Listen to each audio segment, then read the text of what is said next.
కేజ్రీవాల్కి సంబంధించినటువంటి బెయిల్కి సంబంధించి ఆయన విత్డ్రా చేసుకోవడం జరిగింది. ఈ సిబిఐ ఆయన అరెస్ట్ చేయడం జరిగింది. సో ఈ పరిస్థితుల్లో కవితకు బెయిల్ వస్తుందా లేదా అనేటువంటి అనుమానాలు పెరుగుతున్నాయి. ఏ రకంగా ఉండబోతుందంటారు కవితకు సంబంధించి? ముందుగా మీ వెలుగు ప్రేక్షకులకి ప్రత్యేక నమస్కారాలు. ఇది చాలా ముఖ్యమైన విషయంగా రెండు తెలుగు రాష్ట్రాల్లో, కేవలం తెలంగాణలోనే కాకుండా మరియు నేషనల్ లెవెల్లో దీని గురించి చర్చ జరుగుతుంది. నేషనల్ లెవెల్లో చర్చ జరగడానికి కారణం ఏంటంటే, ఇది ఢిల్లీలో జరిగినటువంటి ఒక స్కామ్ కాబట్టి, దీంట్లో కేజ్రీవాల్ గారు కూడా అరెస్ట్ అయ్యారు కాబట్టి, మనీష్ సిసోడియా ఇంకా చాలామంది కూడా అరెస్ట్ అయ్యారు కాబట్టి, నేషనల్ లెవెల్లో కేజ్రీవాల్కి సంబంధించి ఏ విషయం జరిగినా కానీ అది నేషనల్ ఇంటర్నేషనల్ లెవెల్లో ఎక్స్పోజ్ అవుతుంది. ఆయన 2 సార్లు సీఎం అవటం, మళ్ళా రేపు త్వరలో ఎలక్షన్స్ అక్కడ రాబోవటం, ఇవన్నీ ఉన్నాయి కాబట్టి ఇది చాలా ప్రముఖమైనటువంటి మ్యాటరు, వార్తలు, విషయం. ఈ సందర్భంగా మనం గత కొంతకాలంగా జరిగిన కొన్ని విషయాల్ని మనం సింహావలోకనం చేసుకుంటే, చాలామందికి తెలిసినట్టుగా ఇక్కడ బీఆర్ఎస్ ప్రభుత్వం కూలిపోవటం, మళ్ళీ ఎంపీ ఎలక్షన్స్లో కూడా ఒక్క సీటు కూడా రాకపోవటం, రాజకీయంగా కేసీఆర్ కానీ బీఆర్ఎస్ కానీ వాళ్ళ కుటుంబంలో వాళ్ళకి కానీ లేకపోతే రాజకీయ నాయకులకు కానీ ఆ పార్టీ వాళ్ళకి ప్రాముఖ్యత తగ్గింది. మొన్న స్పీకర్ ఎలక్షన్లప్పుడు వీళ్ళ గురించి అసలు చర్చే లేదు. సో అది ప్రస్తుత వాళ్ళ యొక్క రాజకీయ ప్రాముఖ్యత. ఈ సందర్భంగా మార్చి 15న హైదరాబాద్లోని ఆమె నివాసంలో కవిత గారిని 46 ఏళ్ల వయసుకి ఈడీ అరెస్ట్ చేసింది. మళ్ళా సిబిఐ ఆమె తిహార్ జైల్లో ఉన్నప్పుడు మళ్ళీ ఆమెను అరెస్ట్ చేసింది. అంటే ఇప్పుడు ఆమె మీద ఈ స్కామ్కి సంబంధించి 2 ఆర్గనైజేషన్స్, ఒకటి ఈడీ, 2 సిబిడి, ఈ 2 కేసెస్లో కూడా బెయిల్ రావాలి. ఈ 2 కేసెస్లో కూడా బెయిల్ ఇప్పటికైతే రాలేదు. అసలు 2011, 2021, 2022లో ఢిల్లీ ప్రభుత్వం ఎక్సైజ్ పాలసీని ఒకటి రూపొందించింది. రూపొందించింది తర్వాత దాన్ని విత్డ్రా కూడా చేసుకున్నారు. కానీ అమలు చేయడంలో అవినీతి మరియు మనీ లాండరింగ్ 2 జరిగినాయి అనేది ఒక అలిగేషన్, సీరియస్ అలిగేషన్. అయితే దీనికి సందర్భంగా మెస్సర్స్ ఇండో స్పిరిట్ అనే ఒక కంపెనీకి సంబంధించి అరుణ్ పిళ్ళై అని ఒక ఆయన ఉన్నాడు. అతని వాటాకి సంబంధించి కవిత అంతిమ ఇన్ఛార్జి, అంటే ఆమె దీనికి కన్సర్న్డ్. విధాన రూపకల్పన ఒకటి, 2 క్యాష్ బ్యాక్ స్కీమ్ యొక్క కన్సెప్చువలైజేషన్, దాన్ని ఎలా తయారు చేయాలి, ఎట్లా మళ్ళీ డబ్బులు వెనక్కి రావాలి, మరియు ఆ ద్వారా వచ్చిన మనీ చివరి లాభాలు యొక్క కుట్రలో అంతర్గతంగా ఈమె పాల్గొందని నిర్ధారించబడింది. అంటే డైరెక్ట్గా ఇండో స్పిరిట్ ఒకటి, నెక్స్ట్ సౌత్ లాబీ, ఈ రెండిట్లో ఈమె యొక్క రోల్ ఉంది. అంతిమంగా లబ్ధి పొందేది దాంట్లో ఎక్కువ భాగం ఈమె పొందుతుందనేది చాలా ముఖ్యమైన విషయం.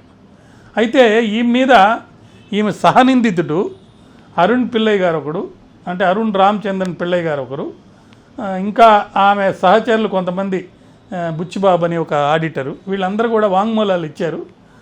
సుమారు ఢిల్లీ అధికార పార్టీకి 100 కోట్లు చెల్లించినట్టుగా ఈ స్కామ్లో, అది గోవా ఎలక్షన్స్కి వాళ్ళు వాడుకున్నారని కూడా వచ్చింది. అందువల్ల ఆమెకి కొన్ని హోల్సేల్ కంపెనీల్లో వాటాలు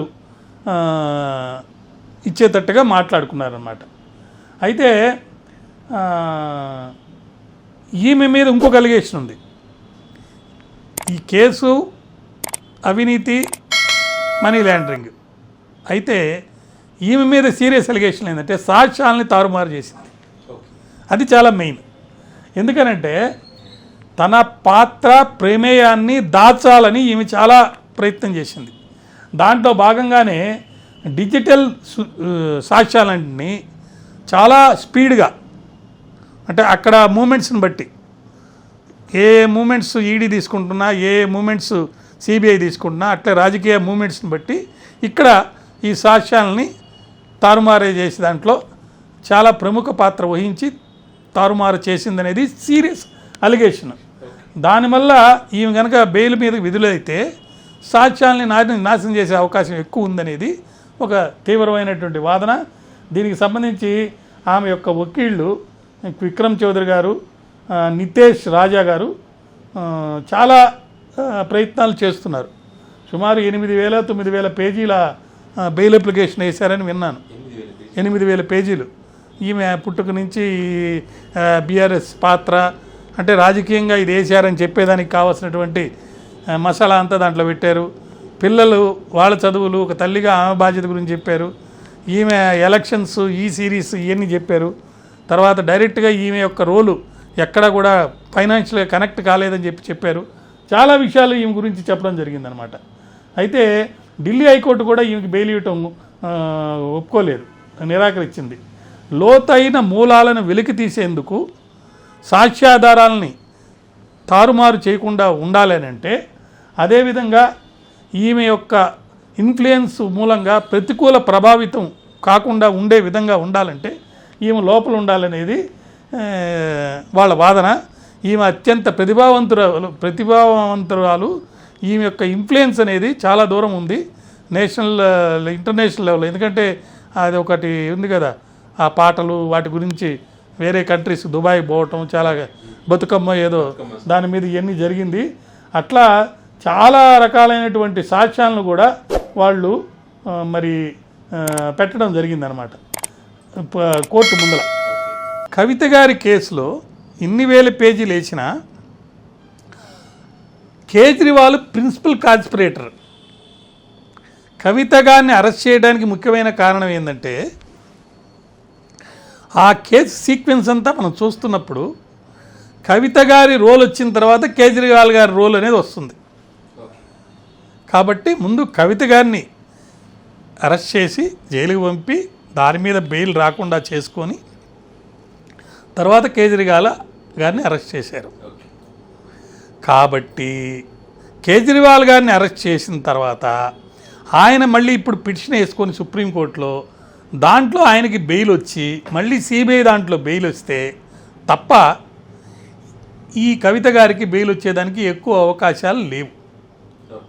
సో ఈమెకి బెయిల్ రావాలంటే కొన్ని సందర్భాల్లో మనం చూస్తుంటాం, ఒకరికి బెయిల్ వస్తేనే ఇంకోరికి బెయిల్ వచ్చే అవకాశం ఉన్నట్టుగా. వీళ్ళంతా ప్రిన్సిపల్ కామర్స్. ఇది ఆర్థిక నేరం, సామాజిక నేరం. ఇది ఇంటర్నేషనల్ లెవెల్లో ఈ ఈడీ యాక్ట్ అనేది to see that money laundering అనేది జరగదు. ఎందుకంటే మనీ ల్యాండరింగ్ జరిగినప్పుడు ఈ డబ్బంతా ఈ వేరే దేశాలకు వెళ్ళేదానికి ఎక్కువ అవకాశం ఉంది. అక్కడ పొలిటికల్ సిస్టాన్ని కానీ లేకపోతే అడ్మినిస్ట్రేటివ్ సిస్టాన్ని కానీ దెబ్బతీసే అవకాశం ఉంది. కాబట్టి ఈ చట్టం చాలా గట్టిగా తయారు చేశారు. దీంట్లో ముద్దాయికి ప్రొటెక్షన్ ఉంది, ఈడీకి ప్రొటెక్షన్ ఉంది.